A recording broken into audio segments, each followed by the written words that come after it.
दोस्तों आज की इस वीडियो में बात करने वाला हूँ बेटनेसॉल ब्रांड नेम से आने वाली सबसे फेमस गोली इंजेक्शन जिसका इस्तेमाल मेनली किया जाता है विभिन्न प्रकार के बीमारी को ठीक करने के लिए, चाहे एलर्जी हो, सूजन हो, इसके अलावा दर्द हो, सभी को ठीक करने के लिए इसका इस्तेमाल किया जाता है। तो आज की इस वीडियो में बताऊंगा ये किस किस ब्रांड नेम से मार्केट में मिल जाती है, क्या कंपोजिशन पाया जाता है, जो कंपोजिशन पाया जाता है वो हमारे शरीर पर लेने के बाद किस तरीके से काम करता है, साइड इफेक्ट जानेंगे, डोज जानेंगे, इसके अलावा इंटरेक्शन जानेंगे, यानी किस दवाई के साथ बिल्कुल नहीं लेना होता है। तो वीडियो बहुत ही इन्फॉर्मेटिव होने वाली है, तो वीडियो को पूरा अंत तक देखते हैं। जिस नोट के थ्रू मैं बताने वाला हूं, अगर आप उसको डाउनलोड करना चाहते हो तो लिंक वीडियो के डिस्क्रिप्शन या फिर मेरे टेलीग्राम पर मिल जाएगी, या फिर इंस्टाग्राम पर मुझे डीएम कर सकते हो, जहां से मैं आपको प्रोवाइड करा दूंगा। मेथासोन एक होता है जो कि कार्टिकोस्टेरॉइड है, जो कि सिंथेटिक कार्टिकोस्टेरॉइड होता है, जिसके पास कुल 3 प्रॉपर्टी होती है, यानी कि 3 प्रकार से काम करता है। पहले इसके पास होती है एंटी इन्फ्लेमेटरी प्रॉपर्टी, दूसरा यहाँ पर होता है इम्यूनोसप्रेसिव प्रॉपर्टी और तीसरा होता है एंटी एलर्जिक प्रॉपर्टी। आगे बताने वाला हूँ कि ये तीनों जो होती है कैसे काम करती है और इनमें जो है कौन कौन सी चीजें आती हैं जो कि ठीक होती हैं इस टेबलेट को लेने के बाद। लेकिन उससे पहले यहाँ पर समझते हैं मैकेनिज्म ऑफ एक्शन, जिसको बोला जाता है एमओए, यानी कि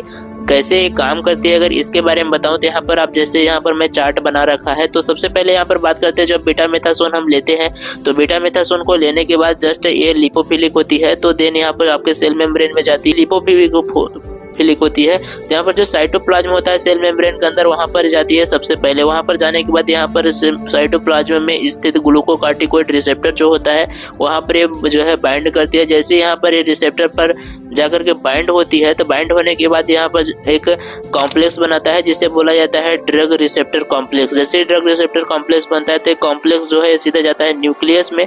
न्यूक्लियस में जाने के बाद ये सिंपली जीन ट्रांसक्रिप्शन पर जाता है। जीन ट्रांसक्रिप्शन में जैसे यहाँ पर जाता है तो जीन ट्रांसक्रिप्शन में कुछ यहाँ पर चीजें होती हैं जिसके वजह से यहाँ पर एंटी इन्फ्लेमेटरी जो प्रोटीन होता है उसके सिंथेसिस को बढ़ा देता है, जिसमें लिपोप्रोटीन बढ़ जाता है आपके बॉडी में। और दूसरा यहाँ पर होता है प्रो इन्फ्लेमेटरी जीन्स, जिसको घटा देता है, जिसमें COX एंड प्रोस्टाग्लैंडिन आता है, जो कि दोनों रिस्पॉन्सिबल होते हैं दर्द और सूजन के लिए। तो जैसे यहाँ पर प्रो इन्फ्लेमेटरी जीन्स कम होते हैं या फिर बोले तो आपके बॉडी से जो होता है दर्द और सूजन कम होने लगता है, तो इसी प्रकार से वर्क करती है। तो इसका इस्तेमाल के बारे में बात करें तो जनरली इसका इस्तेमाल किया जाता है सूजन को कम करने के लिए। एलर्जी, यानी कि एलर्जी में आता है छींक आना, बार बार नाक से पानी निकलना यानी नाक बहना, इचिंग यानी खुजली होना, रेडनेस यानी कि किसी को अगर लाल हो चुकी है त्वचा या फिर सूजन हुआ है, दर्द हो रहा है, तो उन सभी को ठीक करने के लिए इसका इस्तेमाल किया जाता है। इसके अलावा इम्यून रिस्पांस सप्रेस होता है। इम्यून सिस्टम होता है हमारे बॉडी में कि कोई भी फॉरेन पार्टिकल जो होते हैं हमारे बॉडी में अटैक न करने पाए,